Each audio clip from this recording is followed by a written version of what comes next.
시청 여러분께 문화 인사 드립니다. 히어롤TV 윤목사입니다. 화요일이니까 제네박당 훈장으로 소개를 해야 되는데 이렇게 되었습니다. 원래 전통 기독교회의 약사를 이제 들어가야 되는데 또 대단원의 프로젝트가 될 것 같았어요. 그것을 하기 전에 제가 특강으로 화요일 시간을 보내고 있습니다. 지난주 화요일에는 성경이 동성애에 관해서 어떻게 말씀하고 있는가에 관한 두 번째 강의를 올렸었죠. 정통 기독교의 약사를 올려야 되는데 아직은 시점이 좀 애매해가지고 좀 있으면 또 여름 사역이라서 제가 그 시점이 좀 애매한 것 같습니다. 그래서 이번 주까지는 일단 특강을 진행하도록 하겠습니다. 그래서 무슨 영상을 올려야 되나? 제가 여름 사역을 준비하는 기간이나 여름 사역 기간 동안에는 제가 특강으로 주로 이제 대체를 합니다. 여러분들 그것을 좀 아시고 좀 이해를 해주시면 좋겠고요. 계속해서 연재되는 이제 매주 연재되는 그런 이제 컨텐츠라고 한다면 계속 진행이 됩니다. 예를 들어서 수요일 웨스트민스터 신앙고백서라든지 아니면 금요일 하나님의 주권 읽는 시간, 그리고 목요일은 항상 로테이션으로 순차적으로 하고 있으니까요.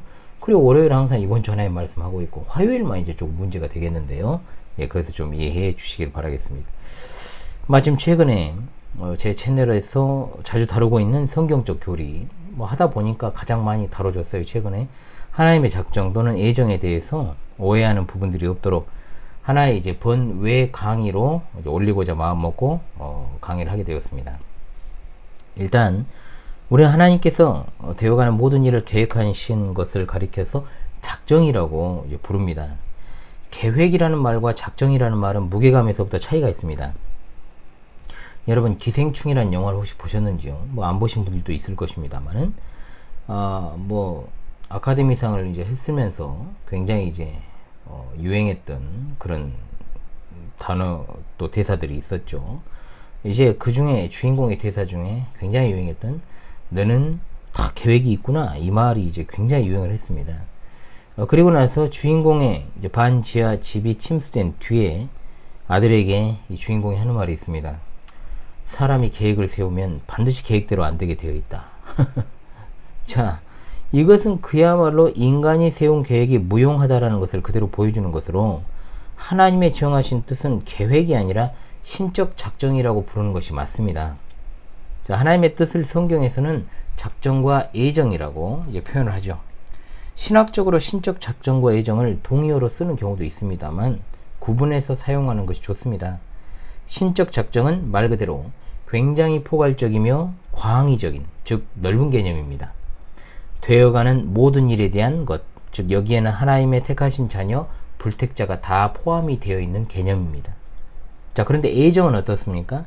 앞선 신적 작정이 되어가는 모든 일에 대한 일반적인 계획이라면 예정은 만세 전부터 하나님께서 택자를 구원하시기 위해 세우신 특별 계획이다 라고 정의할 수 있겠습니다. 하나님의 애정을 믿지 않는 교파, 신학자, 목사들이 많이 있죠. 교파를 따져봤을 때 대표적으로 감리교입니다. 용어 정의에서 이들의 뿌리와 신학 그리고 계보를 제가 밝혔기 때문에 더는 설명하지 않겠습니다. 용어 정의를 비롯해서 제가 자주 말씀드립니다만 우리 성도들은 신학과 신앙에 있어서 용어를 바르게 사용할 필요가 있습니다. 일단 하나님의 애정을 칼빈의 애정론이라는 말로 쓰면 안 됩니다. 여러분 절대로 그렇게 쓰지 마십시오. 하나님의 말씀에 위배되는 주장을 펼치는 자들은 그렇게 사용하더라도 우리는 그렇게 사용하면 안 되는 겁니다. 일단 애정설, 애정론이라는 것도 잘못된 말입니다. 성경에 나오는 하나님의 애정, 이렇게 말을 해야 되는 거죠. 칼빈의 애정론이라는 말도 정확히 표현하자면 칼빈이 말하는 성경의 애정 또는 하나님의 애정, 이렇게 말해야 되는 겁니다. 존 칼빈은 그저 성경에 기록되어 있는 애정을 그대로 믿었던 사람 중에 하나입니다. 나중에 구체적으로 다루겠지만 애정론이라고 표현한다면 그에 대비되는 개념으로 자유의지론이 있습니다. 그러면 애정론은 하나의 학설이나 이론이 되어버리지 않겠습니까? 성경에 분명하게 나오는 하나님의 애정을 스스로 격화시키는 표현을 쓰면 안 됩니다. 제가 성경과 성서 이야기하면서도 그 말씀 드렸었죠. 우리 믿는 신자들은 성경을 성서라고 하면 안 됩니다. 왜 성서를 씁니까?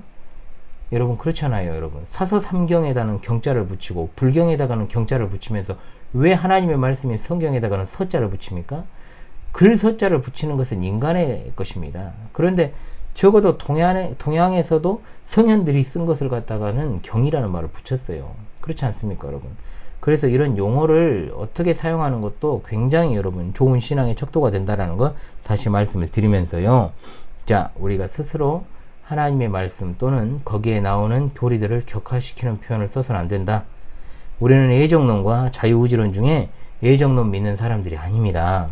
우리는 신구약 성경 66권을 하나님의 정확무한 말씀으로 믿고 성경이 신앙과 생활에 있어 정확무한 법칙인 줄을 믿습니다. 그런데 성경에 하나님의 예정이 나오는데 예정론이라는 표현을 쓰는 것은 나사 빠진 자들의 행동이지요. 자유의지론을 이야기하는 알미니안주의나 감리교 그 계통도 약간 성경을 다르게 보는 우리와 같은 교회의 이론이다. 이런 생각을 하는 것과 같다는 거예요. 여러분 대표적으로 창조론이라는 말도 있죠. 창조론도 마찬가지예요. 세상은 대부분 진화론을 믿고 있잖아요. 그런데 우리는 창조론을 믿는 겁니까? 아니잖아요. 그것도 아니에요. 우리는 성경에 나오는 하나님의 창조를 믿습니다. 아멘. 진화론은 그냥 진화 이론인 거예요. 진화 가설이죠. 용어가 중요하지 않다고 하는 이들에게 제가 다시금 일성을 가하고 싶습니다. 우리 역사적 정통 기독교회는 일관된 성경적 용어를 사용했고 특이한 말을 만들어서 새롭게 써내지 않았습니다. 그래서 저는 누군가의 신앙과 신학을 판단할 때 특이한 용어를 쓰는 사람들을 주목해서 봅니다. 우리 개혁신앙은 성경에서 나온 일관된 용어를 쓰고요. 이것저것 좋아 보이는 것을 갖다가 그때그때 차용하지 않습니다. 이것은 굉장히 중요합니다. 일단 용어적인 측면은 여기까지 하겠습니다. 자, 본론은 이겁니다. 많은 사람들이 하나님의 작정 또는 예정과 숙명론을 구분하지 못하거나 바르지 않게 인식하는 경향이 있다는 겁니다.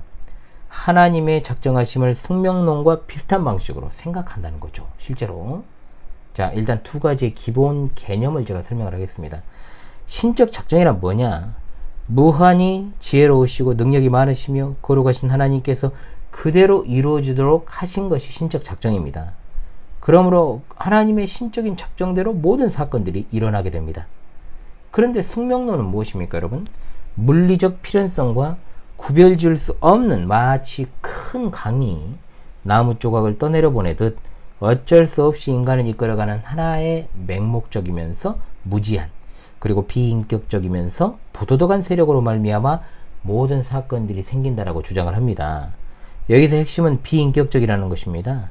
비인격적이면서 특정할 수 없는 어떤 세력으로 인해서 모든 사건들이 생긴다라고 하는 주장은 그야말로 막연하고 위험한 생각이고 인간의 영적 게으름에 기반하는 것입니다. 자, 그렇다면 이 둘의 차이점을 제가 조목조목 하나씩 간략하게 설명을 해드리겠습니다. 첫째로 하나님의 작정은 하나님께서 이 세계 질서 속에 일어나는 모든 사건을 통해서 완성되어 가고 있는 하나의 통일된 계획 또는 목적을 영원전부터 가지고 계시다라고 가르칩니다. 하나님의 모든 결정은 충분한 이유를 근거로 한 합리적인 결정들이고 하나님께서는 모든 피조물이 지향하는 하나의 큰 목표를 정해 놓으셨다라고 하면서 그 모든 사건의 존재 목적은 두 가지입니다. 하나는 뭐냐? 하나님의 영광을 위해서입니다. 둘째는 하나님의 백성을 위해서입니다.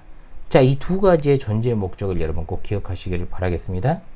그런데 숙명론은 어떻습니까? 궁극적인 원인이라는 관념이 없습니다.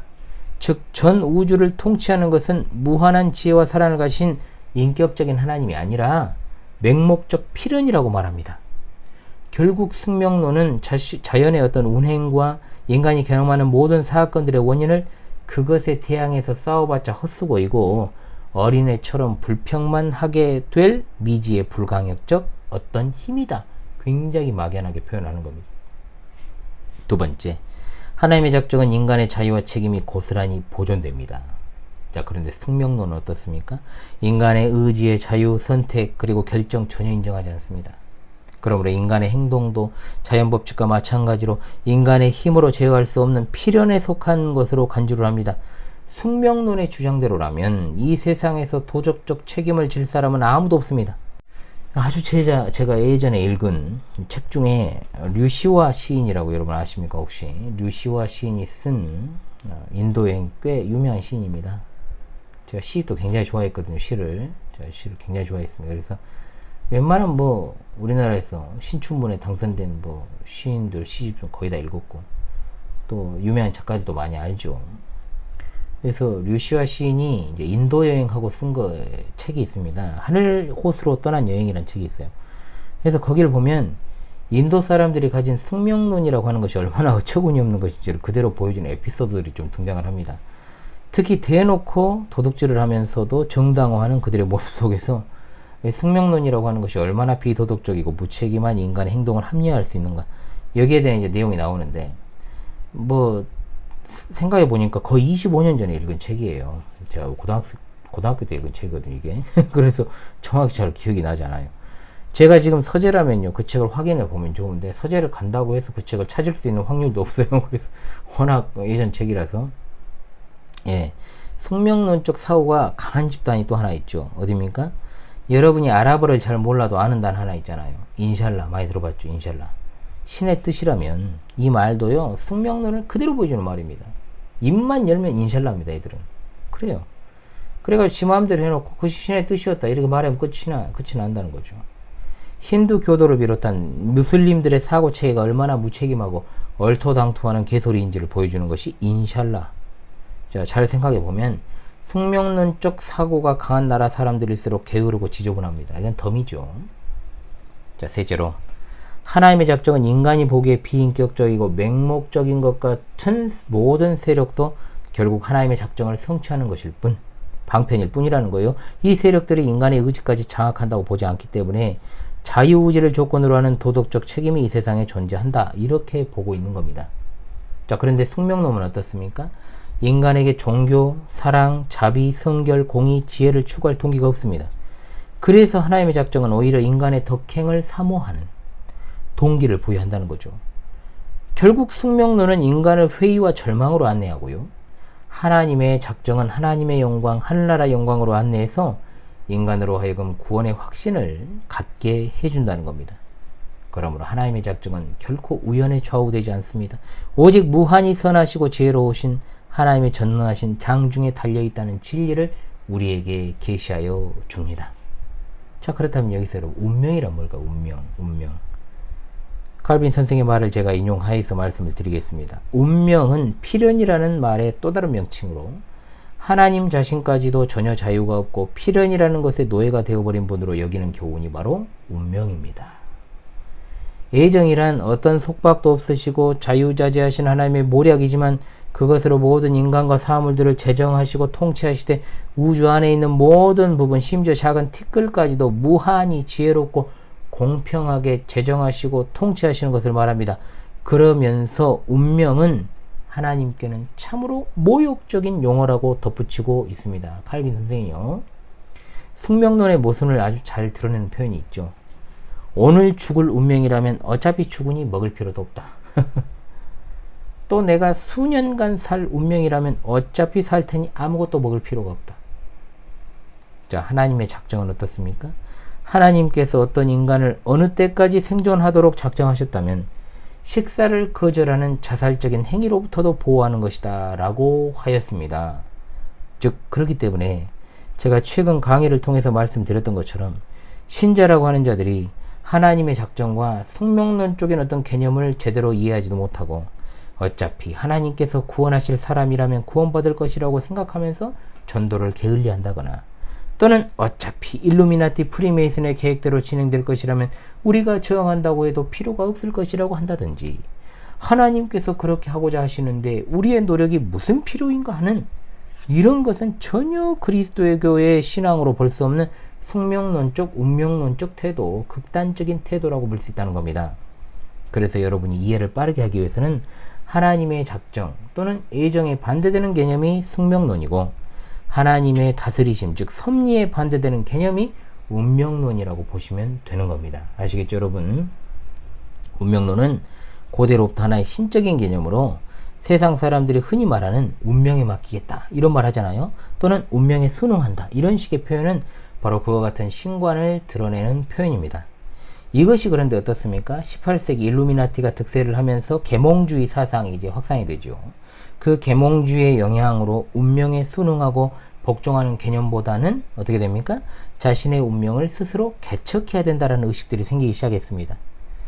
헬라 사람들의 역사관, 그리고 중국의 노장사상, 불교에서 말하는 업에 의한 인과응보, 이것도 다 역시 운명론이라고 볼 수 있습니다. 결국 운명론의 문제는 의지의 자유와 응답적 결단 여하에 달려 있습니다. 오늘날에도 사람들은 어떻습니까? 입만 열면 운명이라는 말을 함부로 쓰죠. 운명적인 만남, 이런 호황된 것을 추구하고 또는 요행수를 바라면서 재수가 있네 없네, 우연히 만났네 어쨌네, 우연이라는 말을 함부로 운운하며 살아갑니다. 그런데 교회 안에도 이런 자들이 더러 있음을 생각할 때 참으로 세상은 요지경입니다. 네, 오늘 제가 서두에서 말씀드린 대로요, 하나님의 작정 또는 애정이라는 말을 절대로 애정론이라는 말로 쓰지 말고 여러분에게 분명하게 말씀드렸습니다. 창조론과 진화론도 마찬가지예요. 하나님의 창조와 진화 가설 또는 진화 이론, 이렇게 명칭하는 것이 맞습니다. 성경의 진리를 다른 어떤 비진리와 반기독교적인 사상과 마치 대별되는 개념인 것처럼 부르는 것은 하나님을 못 오가는 것이 될 수 있어요. 하나님 모르는 사람들이 그렇게 말할 수 있어도 교회는 그렇게 하면 안 되죠. 동등하게 놓고 이야기하면 안 돼요. 아울러 기독교가 수많은 종교 가운데 하나인 것처럼 이야기해서도 안 돼요. 나란히 서는 것도 기분 나빠야 되는 겁니다. 기독교, 불교, 천주교라고요? 웃기지 말라 그래요. 왜 나란히 세웁니까? 기독교를. 이 세상에서 이방 종교가 어떻습니까? 신이라 불리는 모든 것들은 사탄이 인간을 조종해서 고안해낸 것들로 아무것도 아닌 거예요. 아무것도 아닌 거. 살아계신 성삼위일체 하나님을 사탄의 사주를 받은 인간의 고안물에 지나지 않는 이방의 잡신 찌끄레기들과 동일선상에 놓지 마십시오. 미안하지만 참된 종교는 계시종교 뿐입니다. 엊그제가 부처님 오신 날이었잖아요, 여러분. 그런데 여러분, 석가모니는요, 자신을 신으로 섬기라고 말한 적이 한 번도 없어요. 아시겠습니까, 여러분? 전혀 자기가 신이라고 이야기한 것도 없고, 자기를 예배하려고 했던 자에게 그렇게 하지 말라고까지 이야기했던 사람이에요. 그런데 어떻습니까? 후대에서 석가모니를 신으로 격상시킨 거죠. 그렇지 않습니까? 그렇기 때문에 여러분, 기독교와 다른 종교를 비교하는 것 자체가 여러분 기분 나쁘게 생각을 해야 된다는 거예요. 참된 종교는 계시 종교뿐입니다. 계시 종교로서의 타율 종교는 오직 기독교뿐입니다. 종교는 곧 그래서 기독교입니다. 하나님을 찾아갈 수 있는 다른 길 또는 구원에 이르는 다른 방편이 없어요. 그런데 어떻게 다른 종교하고 동일선상에 놓습니까? 다시금 용어 사용에 주의를 여러분 기울이실 것을 말씀드리면서요, 종교 다원주의, 종교 혼합주의, 이런 현대 에큐메니컬 운동에 심취해 있는 목회자들과 이런 사상들에 너무나도 성도들이 쉽게 이렇게 쉽사리 넘어가고 있는 상황 가운데 있는데요, 여러분들이 정말로 주의를 기울이고 또 신앙에 힘쓰시기를 바라면서요, 이번 주 화요일 특강 시간에 하나님의 작정과 숙명론에 대해서 잠깐 공부했습니다. 여러분, 지금까지 현월TV 윤목사였습니다. 여러분에게 조금이라도 유익이 되셨기를 바랍니다. 감사합니다.